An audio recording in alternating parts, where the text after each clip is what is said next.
Nous allons sans plus tarder passer la parole à Roger Parsemin, que je vais présenter assez succinctement. Roger est un ancien de l'Éducation nationale.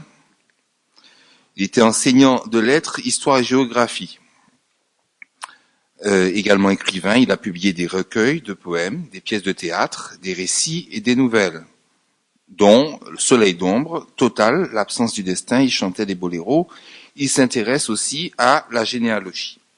Alors, Monsieur Parsemin va nous présenter maintenant sa communication intitulée Marcel Mistille ou le don de la discrétion. Merci. Je salue la docte assemblée et je préviens tout de suite que c'est un hommage, ce n'est pas du tout une étude sur la peinture de Monsieur Mistille ou autre chose, mais c'est surtout l'histoire, un petit peu comme Sylvie, d'une rencontre, mais peut-être ferai-je quelques incursions dans nos domaines où vous me pardonnerez, il faut me taxer un peu d'ignare, mais enfin, on va avancer quand même. Alors, tout cela pour dire que Marcel Mistille fut et demeure une mémoire discrète. Mémoire des noms, des lieux, des couleurs, des odeurs, des sons et des saveurs. Mémoire aussi de la parole et de l'action des hommes, de leur oubli aussi. Avec lui, langue, souffles vitaux ne sont morts ou en cours d'achèvement, jamais, mais s'ensevelissent et fermentent en tirant de l'histoire grouillant des germes de ce que nous sommes aujourd'hui. Alors, l'avoir rencontré, c'est se générer au bouffées de cet humus, de nos humus, collection de documents, écrits, photos, œuvres picturales, anecdotes. Avec lui, rien ne dort plus et son visiteur le ressent. Il sait que le souvenir ne s'embrume plus en songe, ne grise pas en nuage du passé, mais se précipite en cristaux du réel et vibre aussi vrai qu'un présent, aussi prenant et alertant qu'un présent. Sa peinture, si on lui trouve, pourquoi pas, quelque teinte, quelque haleine impressionniste au teint tropical, témoigne justement des impressions matériaux outils ouvrant à la vie. Notre vie colorée de 1000 couleurs simples pour un remembrement de l'être. Vous, toi, moi, elle, lui. Beaucoup d'écrivains, de critiques, les journalistes, le public parlent des peintres, de leurs œuvres.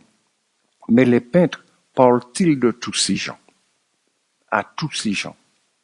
C'est bien plus rare.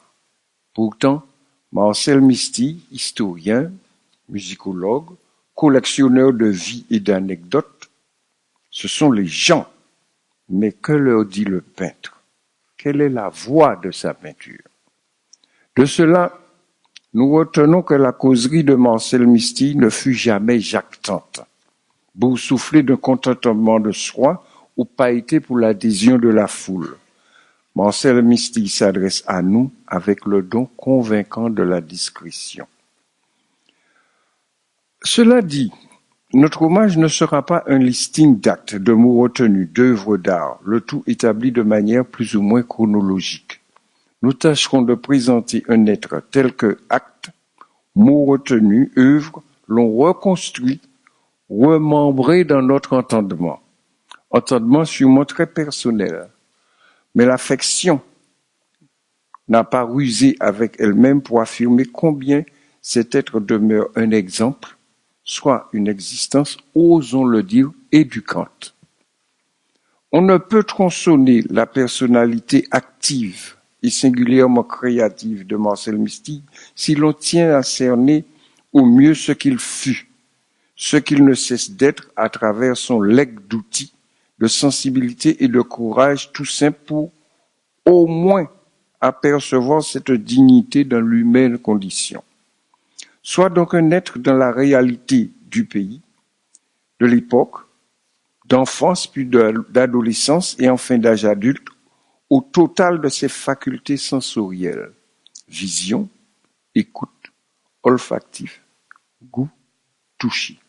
Nous recevons, reconnaissons et tâchons de suivre son propre apprentissage des hommes et du monde avec ses collections de cartes postales, de journaux, chansons conservées de Fay-Salvin-Duc, des lieux avec leur histoire et leurs histoires, ces dizaines d'anecdotes, vie de famille à la généalogie fine et complexe, voire cachée, biaisée ou étouffée.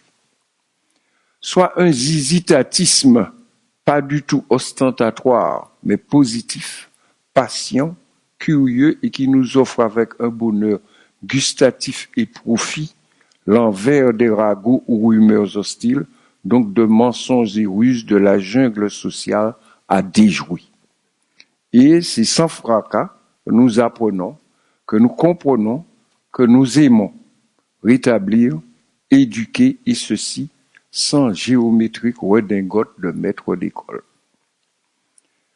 Permettez-moi un détour, une sorte d'échappée que vous me pardonnerez, peut-être même un peu longue. Si je dois mentionner les amis qui m'auront parlé de M. Misty ou permis de le rencontrer, il y a Sylvie bien entendu, je noterai ce détail. Ces personnes m'ont semblé aussi ouvertes aux gens et au monde que notre grand ami lui-même. Discret aussi. Je n'oublie pas Cécile Selma ou Georges Aliquer. Ce sont amis se méfiant aussi de l'à peu près ou de vérités trop hâtives. Je n'en dirai pas plus.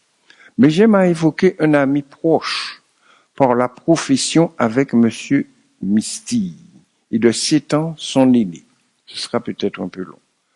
Il s'agit de M. Lambert Placide, que Georges Aliquer a connu, là encore, profession oblige. Placide fut préparateur en pharmacie, né lui-même au François, au Lombe des Monts Valentin et Monacajou.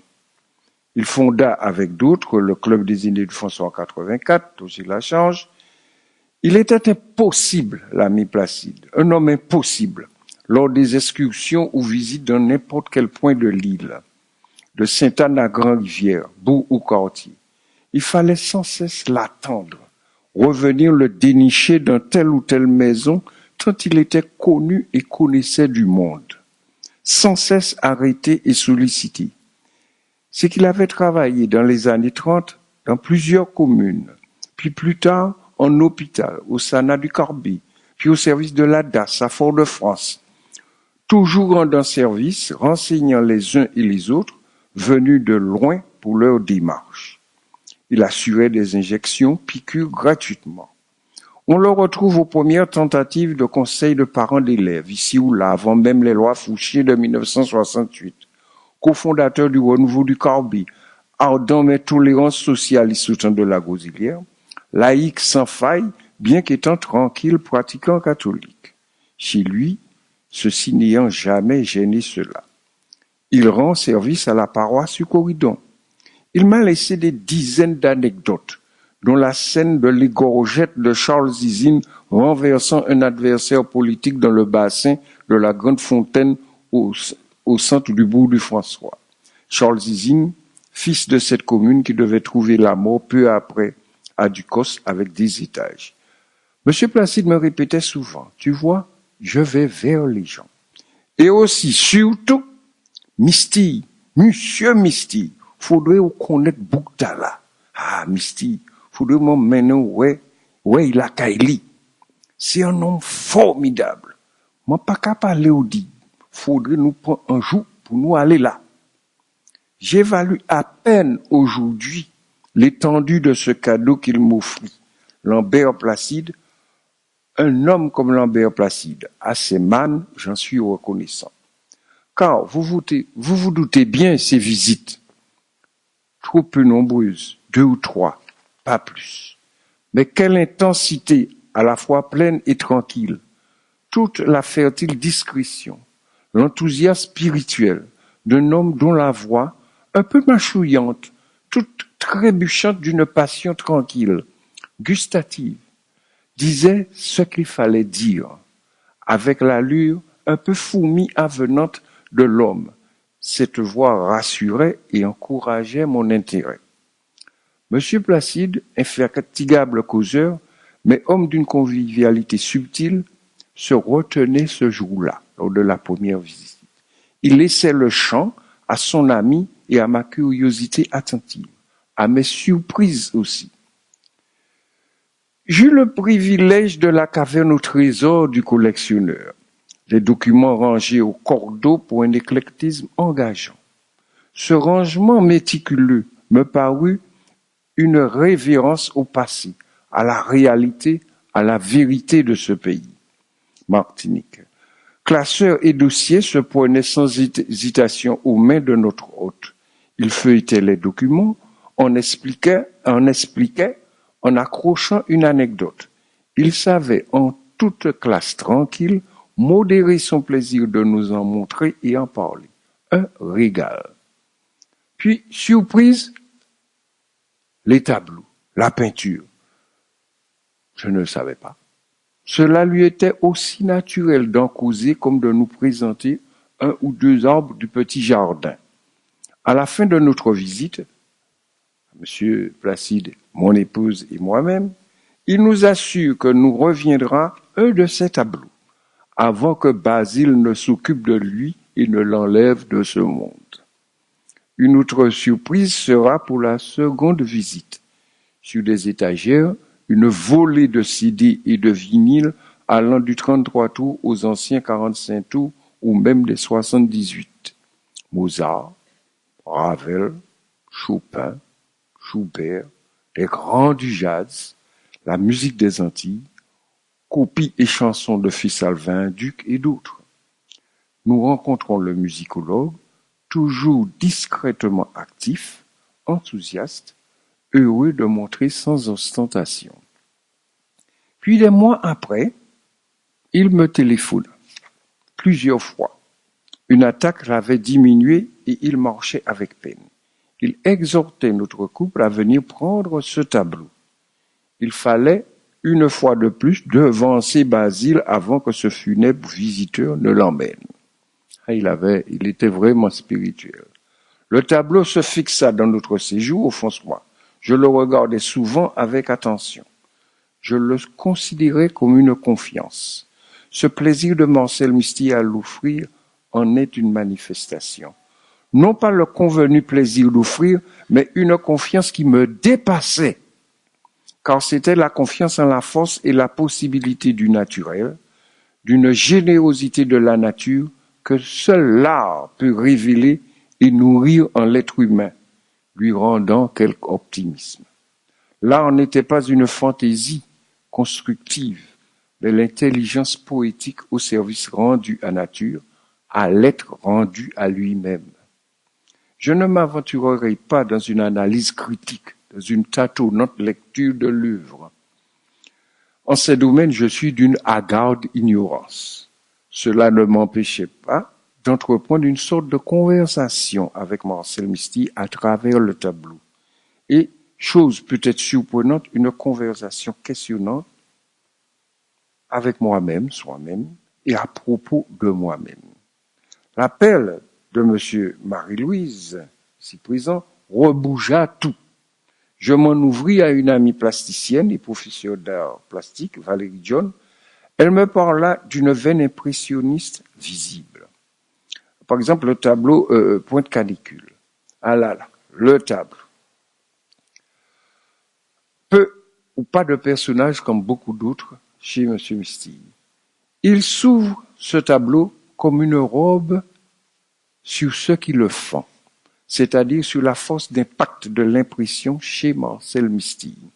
Cet impact le révélait lui et s'enfantait sans cesse en lui-même sur les choses, les gens, les mots, les odeurs. Son mariage avec le paysage faisait une nature parturiante, sable sexué, un désert fertile pour une poupée d'air natal, dirait le poète libanais Salas Tétier. Et l'impression la plus traversante est celle que tous, vous, moi, toi, il ou elle, reconnaissent la chair du paysage.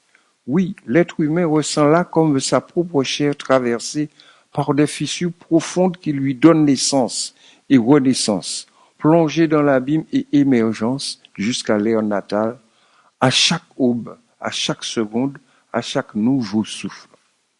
Telle est dans ces tableaux de Marcel Mystille la poésie tectonique de nos tufs, du travail de l'eau, du mortier volatile de l'air et de la lumière.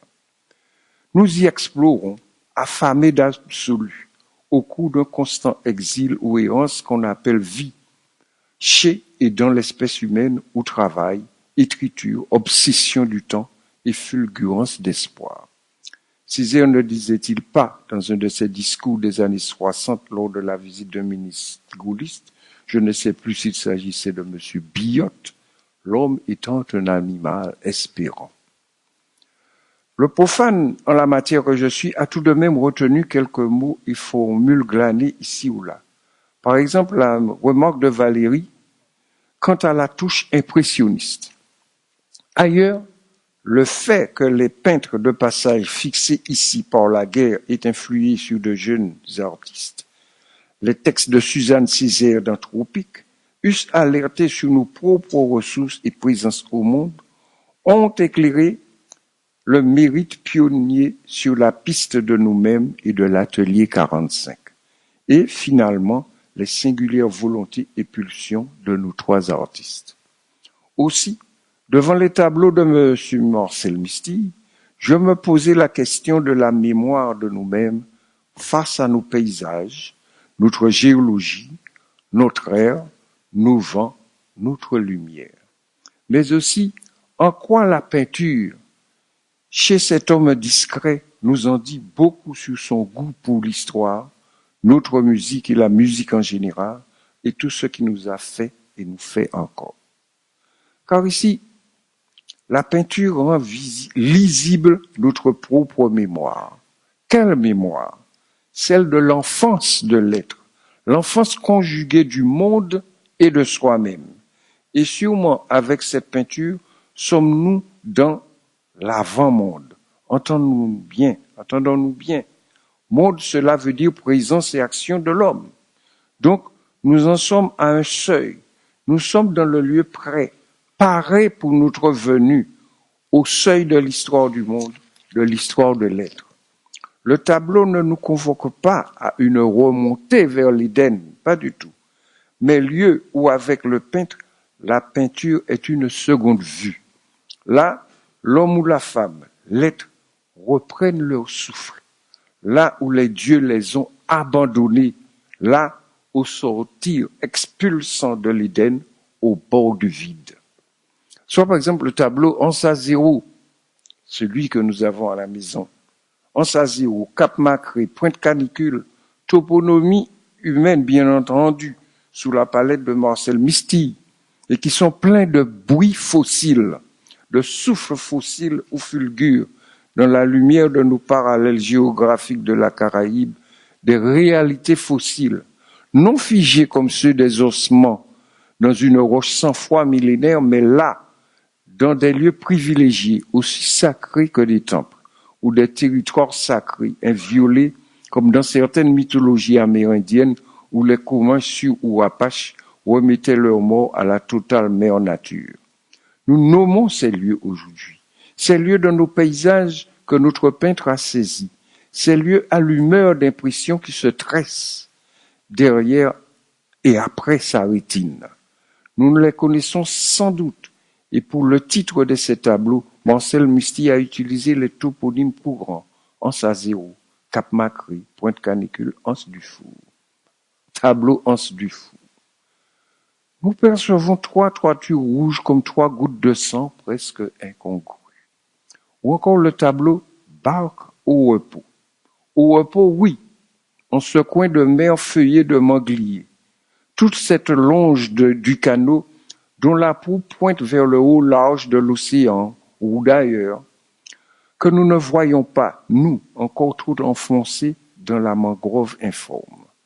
La barque au repos, mais au cap vers cet ailleurs, est encore ointe de l'horizon sans bord dont elle garde le souvenir lors d'une précédente échappée, ou encore cette barque tresse a un songe de vie possible à atteindre et vivre.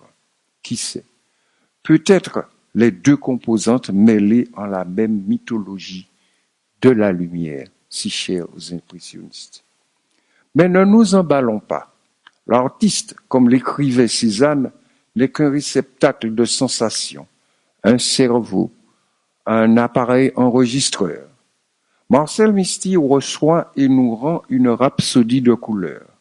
Sa veine impressionniste dissout le monde en lumière, le brise en couleurs et l'enregistre comme une suite de perceptions sensorielles.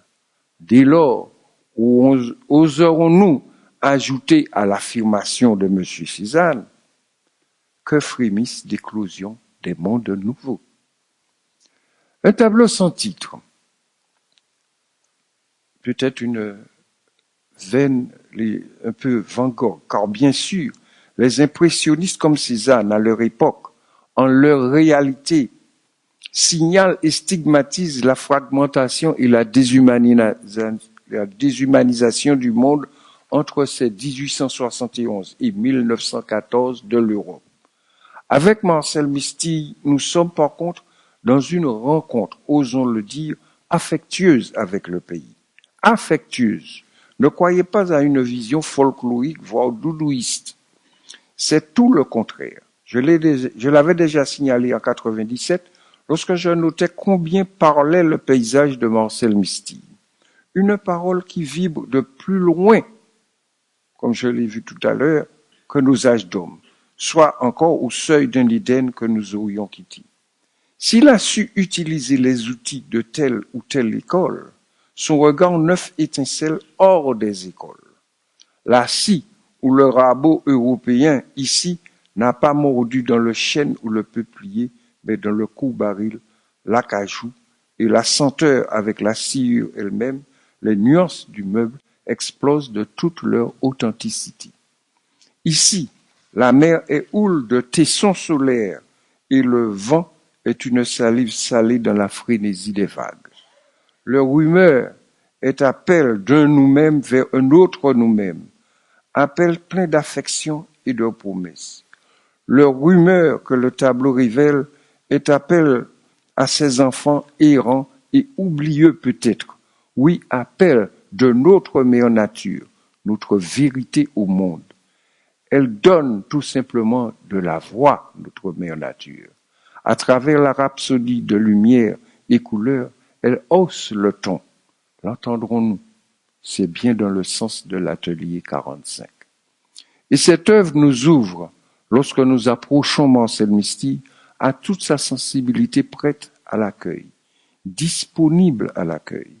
Lorsqu'il recueille, observe, conserve et tâche de faire partager le sens des centaines de cartes postales, les documents écrits, photos, chansons, musique d'ici et de partout, anecdotes, petites scènes, dessins comme celui de la femme chargée de son pot d'aisance et de sa balayette dans une marche de défi ou de vérité. On dirait que c'est peut-être un des rares personnages qu'il aura retenu sous sa palette. Inclinons à connaître ce regard vie, cette écoute vie de profondeur et fécondité à force de discrétion de Marcel Misty. Vie que j'ai cru percevoir en de brefs moments. Ce fut instant pépite dans notre existence. Je vous remercie.